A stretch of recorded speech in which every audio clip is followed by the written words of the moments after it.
లక్ష్మీనారాయణ గారు మాట్లాడతారు. నా మీద నమ్మకం ఉంచి తీసినందుకు సదాముఖంగా చెప్తున్నాను. ఈ ఒక్క రూపాయి కూడా నష్టం కలగకుండా, ఒక రూపాయి లాభం వచ్చేలాగా నిరంతరం కృషి చేసి ఆఖరి వరకు కూడా ప్రయత్నం చేస్తాను. మళ్ళా నాతో మేరా భారత్ మహాన్ సినిమా 2 స్టార్ట్ అవుతుంది, చేయాలి కూడా, చేస్తున్నాం. మాట్లాడండి.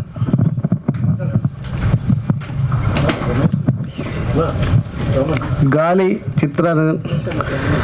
చిత్రం 25వ రోజు చేరుకొని విజయోత్సవ సభకి ముఖ్య అతిథిగా మన ప్రఖ్యాత దర్శకులు రేలంగి నరసింహరావు గారు, అలాగే అతిథులు లయన్ సాయి వెంకట్ గారు, అలాగే బల్లెం వేణుమాధవ్ గారు, ఇతర అతిథులు అందరికీ నమస్కారం. అలాగే చేసిన అతిథులందరికీ నమస్కారం తెలియజేస్తూ, గాలి చిత్రం అందరూ కొత్త వాళ్ళు చేసిన సినిమా చాలా కొత్తగా ఉంది. మంచి కథాంశంతో సినిమాని రాము గారు నడిపించారు. తనే వన్ మ్యాన్ ఆర్మీ లాగా ఉండి ఈ చిత్రాన్ని ఈ స్థాయికి తీసుకొచ్చారు. రాము గారు మొదట మా మేడం నటిస్తానని ముందుకొచ్చింది.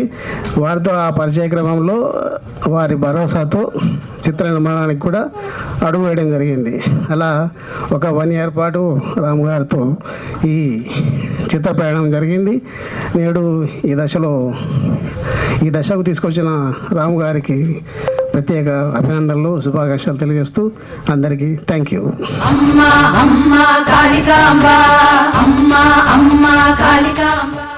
మీ పర్సనల్ బిజినెస్ ప్రమోషన్స్ కోసం కింది నంబర్ను సంప్రదించండి.